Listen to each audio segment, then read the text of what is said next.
Hello friends, welcome back to my channel. আশা করি সবাই ভালো আছো, আমিও ভালো আছি। তো এই বছর তোমার না 15 আগস্ট ভালোভাবে আমরা পালন করতে পেরেছি, না সঙ্গে সঙ্গে যে রইল তোমার রাখির উৎসব, সেটা আমরা সেভাবে পালন করতে পারলাম। মানে মন থেকেই আসছে না। মানে কি বলবো, আমাদের এগুলো হয় না। মানে গোপাল আছে তো বাড়িতে, গোপালকে একটু রাখি দিতেই হয়। তো সেই হিসেবে রাখি বন্ধন উৎসবটা আমরা করি। কিন্তু যে একটা কি বলবো, রাস্তায় রাস্তায় হয় যে রাখি বন্ধন উৎসব, সবাই সবাইকে রাখি পরাচ্ছে। তারপর রবীন্দ্র ভারতীতে একটা সুন্দর উৎসব হয়। তারপরে কি বলবো, একটা পোস্ট, এখন তো সোশ্যাল মিডিয়ার যুগ না, ফেসবুকে পোস্ট, ইনস্টাগ্রামে পোস্ট, সবাই সবার ভাইকে রাখি পরাচ্ছে, সেটার সেলিব্রেশন করছে। তারপর বিভিন্ন রকম অ্যাড আসে রাখির জন্য, মানে সেলিব্রেশন প্যাক, এইসব যে একটা সাংঘাতিক একটা উত্থাল আনন্দমুখর পরিবেশ এক কথায়। তো সেই পরিবেশটা আমরা কোনোভাবেই ফিল করতে পারছি না, কারণ এই বছরটা আমাদের জীবনে একটা অন্যই মাত্রা এনে দিয়েছে, আমাদের মনে একটা অন্যই বার্তা এনে দিয়েছে। যে সবসময় মনে হচ্ছে স্বাধীনতার দিন, মনে হয়েছে কিসের স্বাধীনতা, কিসের আনন্দ, কিসের উদযাপন।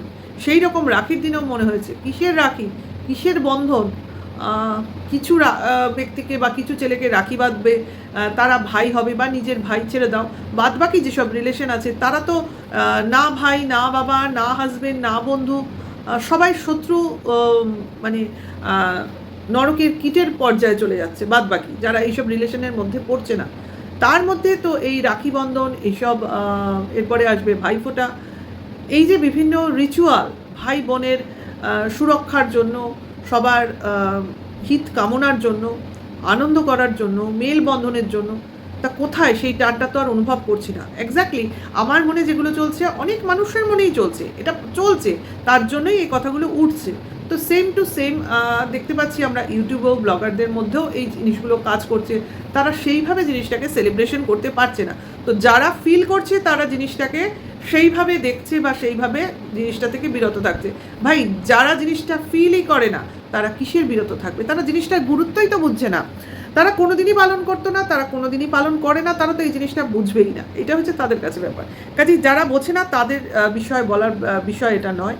তো টিনার এই বছর একটা বিশাল সুযোগ ছিল তার দাদাকে কাছে থেকে, দাদার বাড়িতে, মানে মা নিজের বাড়িতে, বাপের বাড়িতে থেকে দাদাকে পাশে পেয়ে তাকে রাখি বাঁধা, একটা নতুন একটা কি বলবো আনন্দই এনে দিত। কিন্তু কি হলো, এবছর ও বাঁধতে পারলো না, কারণ ওর মন দিচ্ছে না। এমন নয় যে বাঁধবো না, এত বছর রাখি বাঁধিনি বলে এবছরও বাঁধলাম না, সেটা নয়। যদিও বললো যে বিয়ের পর 5 বছরে ও একবারই বেড়েছিল রাখি বাঁধতে, তারপরে না বাঁধতে বাঁধতে একটা মানে অনভ্যাসের মতোই তৈরি হয়ে গেছিলো। কিন্তু তার মানে এই নয় যে ও ভেবেছে কোনোদিনই রাখি বাঁধবে না, তা নয়। এইবারে মানসিক অবস্থাটাই সেটা নয়, বা সেটা নেই যে সেটাকে ও পালন করতে পারে। কারণ এই মুহূর্তে এটা যদি এই ঘটনাটা না ঘটতো, এই তিলোত্তমার ঘটনাটা, তাহলে হয়তো এই ধরনের কথাও বলতো না, হয়তো এই রাখি বন্ধন উৎসবে ও সামিল হতো নিজের দাদার সঙ্গে। কিন্তু কোনো কিছু ওকে বাধা দিচ্ছে, মন থেকে আটকে দিচ্ছে, কোথাও যেন ও নিজেকে তিলোত্তমার পাশে পাচ্ছে। ভাই, এই জিনিসটা নিয়েও প্রচুর লোক ওকে মানে কি বলবো, মানে ঠাট্টা তামাশা করেছে।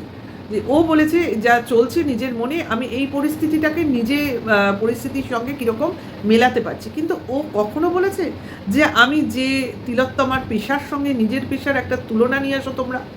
নিয়ে আসছে, এরা নিয়ে আসছে যে ও এত বড় ডাক্তার, আর তুই কি ভাবছিস তুইও ওই রকম 35 ঘন্টা ডিউটি করছিস, তুই ওই রকম বিদ্যা বুদ্ধি। ভাই, সবাই কি সবার মতো হয়?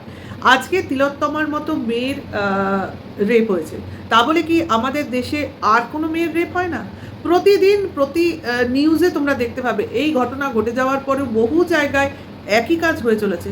কিছুদিন আগেও আমরা দেখতে পেয়েছি, আমি এক্স্যাক্ট জায়গাটা বলছি না, একটি মেয়ে ওয়েস্ট বেঙ্গলে নিজের বাড়িতে এসে রেপ হলো কিছুদিন আগে, এই তিলোত্তমার ঘটনার পরে। আচ্ছা, তারপরে বোধহয় গতকালই বোধহয় পেলাম কোন বাস স্ট্যান্ডে একটা নাবালিকা মেয়ে গণধর্ষণের শিকার হয়েছে।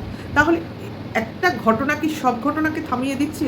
বা একটা তিলোত্তমা কি মানে নাম্বার একটাই, আর কোনো মানে কোনো মেয়ে কোনো সময় ধর্ষিতা হচ্ছে না? তাহলে এইটা কথা না, কথাটা হচ্ছে আমরা এই পরিস্থিতির গুরুত্বটা বুঝে এখন এর বিরোধিতা করতে শুরু করেছি। তা সেখানে তিলোত্তমার প্রফেশনটা এসে পড়ছে কেন? প্রফেশনটা তখন এসেছে যখন আমরা ভেবেছি যে যে জায়গায় এই ঘটনাটা ঘটেছে আর যে পরিস্থিতিতে তিলোত্তমা ছিল সেখানে তার এইরকম হওয়ার তো কথা ছিল না। কারণ সে তো কোনো রাস্তায় একা ছিল না, সে তো কোনো রাস্তা দিয়ে গভীর রাতে এক জায়গা থেকে আরেক জায়গায় যাচ্ছিল না, সে তো অন ডিউটি ছিল, সে তো মানুষের সেবা করছিল, সে তো মানুষের প্রাণ বাঁচাচ্ছিল। তাহলে কেন তার প্রাণটা নেওয়া হলো? এটা ছিল আমাদের জিজ্ঞাসা। আর প্রতিবাদটা ছিল সমস্ত নারীর উদ্দেশ্যে, শুধু তিলোত্তমার জন্য নয়। এই যে যারা এই ধরনের কথা বলে না, তারা অ্যাকচুয়ালি নির্বোধ, অবোধ, শিক্ষা আছে কিন্তু অশিক্ষিতের মতো ভাবনা চিন্তাহীন কথা বলে। কেন আমরা সব নারীকে এক করি? কেন আমরা কে ডাক্তার, কে মোক্তার, কে উকিল, কে কাজের লোক, কে আইটিতে চাকরি করে, এই বিভেদটা দেখি না? মেয়েরা তো সবাই এক, প্রফেশন আলাদা, তা বলে কি জাতটা আলাদা হয়ে যাচ্ছে? আচ্ছা, টিনা একজন ইউটিউব ব্লগার, সেও তো 34 ঘন্টা কেন, প্রতিটা ঘন্টা কাজ করে। যারা ইউটিউবে ব্লগার তাদেরকে জিজ্ঞাসা করো, যারা এই কথাগুলো বলছো, ইউটিউব ব্লগাররা যারা ডেইলি ব্লগ দেয় তারা ঘুমানোর সময় আর ঘুমানোর সময়টা শুধু ক্যামেরা বন্ধ রাখে, বাদ বাকি যতক্ষণ তারা জেগে থাকে সব সময় ক্যামেরা খুলে থাকে, কারণ তারা টোটাল শ্যুটের মধ্যেই থাকে। এইবার যে আমরা 10, 15, 20, 30 মিনিটের একটা ব্লগিং পাই, সেটা এডিটিংয়ের মাধ্যমে আমাদের সামনে আসে। তাহলে এই যে পুরো কাজটা করতে তার কতটা শ্রম লাগে ভাই! ওই মেয়েটি 36 ঘন্টা ডিউটির পর বিশ্রাম পেয়েছে, কিন্তু এই মেয়েটি 24 ঘন্টার মধ্যে হয়তো 3 থেকে 4 ঘন্টা কি 5 ঘন্টা ঘুমায়, বাদ বাকি সর্বক্ষণ সে কাজ করে। তাহলে কোন জায়গায় তিলোত্তমার থেকে সে আলাদা? প্রফেশনাল শিক্ষা সবসময় সমতুল্য হয়ে ওঠে না। যাই হোক, যারা বলছে এটা তাদের দৃষ্টিভঙ্গি, আমরা পাল্টাতে পারবো না, পাল্টানোর চেষ্টাও করব না, কারণ বৃথা শ্রম, এখানে পণ্ড শ্রম হবে আমাদের। যাই হোক, সেই জন্য এটি না বলে দিয়েছে, যারা বোঝার তারা বুঝবে, যারা বোঝার নয় তারা যতই বলি, শত বলি, তারা বুঝবে না। কাজেই সেই চেষ্টা করাটাই ভুল। আমরা করছি না, কিন্তু আমরা এই কথাগুলোর খণ্ডাচ্ছি, ওকে, তাদের বোঝাবার চেষ্টা করছি না, কিন্তু তাদের মানে ফালতু কথাটাকে খণ্ডন করছি, ওকে। তো এই কারণে টিনা এবার রাখি বন্ধনটা করেনি। নেক্সট ইয়ার নিশ্চয়ই সব কিছু ঠিক থাকলে অবশ্যই পালন করবে। সে বোন চিরজীবনই থাকবে, তার দাদাও চিরজীবনই থাকবে, মানে যতদিন তারা একসাথে থাকবে। কাজেই রিলেশন কখনো শেষ হয়ে যাবে না ভাই বোনের। কাজেই একটা রাখি পড়ালাম কি পড়ালাম না, তার জন্য তো ভাই বোনের সম্পর্কটা নষ্ট হয়ে যাবে না রে ভাই। এটা হলো মনের ব্যাপার, প্রাণের সম্পর্ক। দিনটা শুরু করেছিল টিনা একটু দেরিতে, একটু বেলায়, কারণ আগের দিন ওরা তোমার সম্ভবত ফ্ল্যাটে গেছিলো ওই প্রমোশনাল শ্যুট করতে, এবং ওর কোথায় যাওয়ার কথা ছিল তার জন্য জেরক্স করে এনেছিল ওর সব ক্রেডেনশিয়ালসগুলো। তো আমরা দেখতে পেয়েছি আজকে, অর্থাৎ রাখির দিন, ও কোথায় গেছিলো, কারণ ওই জন্যই ওগুলো জেরক্স করেছিল। এখন তো বুঝতেই পারছো, ব্যাংকে গেছিলো, কারণ ব্যাংকে ওগুলো লাগতো। হ্যাঁ, কি কারণ না, নতুন অ্যাকাউন্ট খুলবে, পাসবই অমুক তমুক বা সেভিংস করবে, তার জন্য তোমার ওগুলো লাগবে। তো একদম মিলে গেল। কিসের জন্য? জেরক্স। এবং অবশ্যই পরদিন সকালে কাজ ছিল এবং মাকে নিয়ে গেছিলো, কারণ মারও কাজ ছিল, শুধু ওর নয়, মারও কাজ ছিল, কিন্তু রাখিতে বোধহয় হাফ ডে ব্যাংক খোলা ছিল, সেই জন্য পুরো কাজটা হয়নি, আবার নেক্সট ডেতে যাবে। তো এটা হলো কথা। এবার সারা রাত্রি তোমার, ওর তো ঘুম আসে না, ওই এডিট ফেডিট করে সকালের দিকে ঘুমায়, স্বভাবতই বেলা করে ওঠে। তো সেই বেলা করে ওঠার জন্য দেরি করে কাজে ব্যাংকে বেরোতে হলো। তো বেরিয়ে কাজটা সম্পূর্ণ হলো না, তো ফেরত এলো, খাওয়া দাওয়া করলো এবং ঘুমিয়ে পড়লো। প্রচণ্ড ক্লান্ত ছিল, সেই ঘুমটাও দুপুরবেলা দিল এবং বেশ সন্ধেবেলা উঠলো। তো সন্ধেবেলা উঠে তো তোমরা দেখলে তাল ফাল ছাড়ালো, কিন্তু ওর বাবা নেই। সেই বাবার জন্যই ওর মা ভাবছিল, কিন্তু বাবার আবার হঠাৎ ডিউটি এসে পড়েছে, তার জন্য বাবা চলে গেছেন। তো এখন তালের বড়া হলো না, তালের ছাড়িয়ে ফ্রিজে রেখে দিল, দিয়ে আমাদের সঙ্গে এইসব কথাবার্তাগুলো বললো, দিনটা এইভাবে শেষ করলো।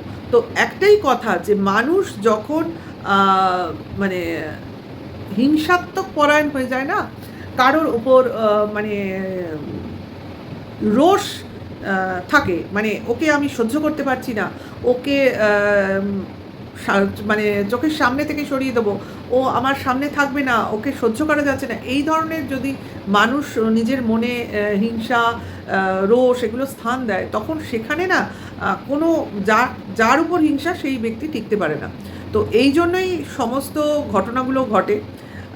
এই হিংসারই তোমার বলি হয়েছে আমাদের তিলোত্তমা। সে কিছু জেনে ফেলেছিল, সে কিছু অপোজ করেছিল, সে কিছু প্রতিবাদ করেছিল, তার ফল আজকে তাকে এইভাবে ভুগতে হলো এবং তার ফ্যামিলিকে হয়তো সারা জীবন ভুগতে হবে যতদিন তারা বেঁচে থাকবে।